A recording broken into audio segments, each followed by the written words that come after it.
The other thing we talked about was that, so we talked about HIPAA, we talked about FTC, but you also mentioned to me that there are a growing number of states, right? Which is now we're moving away from federal regulators to state level privacy laws that are filling some of these gaps.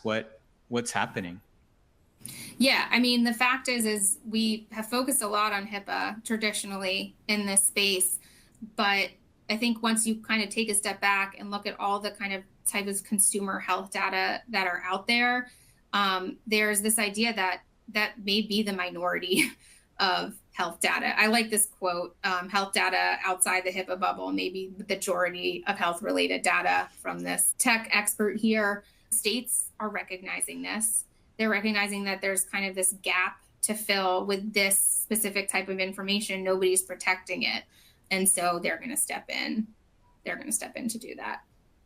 And we sat down before this call and kind of mapped it out. Like, this is the map of the states that have already stepped in and either have, signed or passed legislation or stuff that's actually in committee. So it's a pretty growing map of states that are doing stuff here.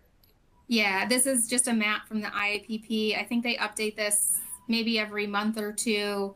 So, I mean, you can see here there's like 19 or 20 states that already have legislation, 4 more, being worked on right now. And I think we're just going to start to see this, filled in. If they keep it green and blue, we'll continue to see it, expand in those colors. I mean, I think we would need an entire webinar to talk about each of the states because it's pretty in the weeds. But in one slide in just a minute or two, like, what should people know about these state privacy laws? How should they think about them? Yeah, I think some of the main takeaways from state laws is there are 50 of them, as we all know, plus DC. And so as we see them, come up with the 20 so we have now, it's really hard to comply because every state has a different definition of the information, the way it applies. And so you really need to pay attention to what's, created this patchwork effect. Nobody operates in a vacuum anymore either in maybe one state. They're trying to do business everywhere. And so we can take away some generalities from the states. I'll talk about California just because that's, that's kind of on the top of everyone's mind with the California Privacy Rights Act that was updated in January of last year. That one applies to for-profit entities, and they have to meet some other thresholds, which we would see in other states as well if they're operating in the state, affecting that state's residents and consumers. And the other threshold might be something like how much revenue they generate or how many, pieces of information they share and sell each year based on the number of individuals.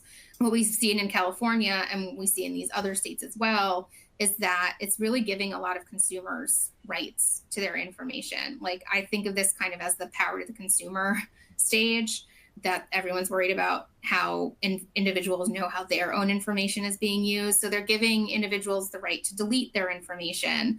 They're giving them opt-in consent requirements in most cases. Of the 5 here, California and Utah are opt-outs, but the other ones are opt-in to share certain types of information, sensitive data. They're saying that individuals can say, don't share my information at all. Like, I have that right. I think we've all started to see the special, banners from California, businesses and the websites we visit. And then another, important thing here, California in particular has a private right of action.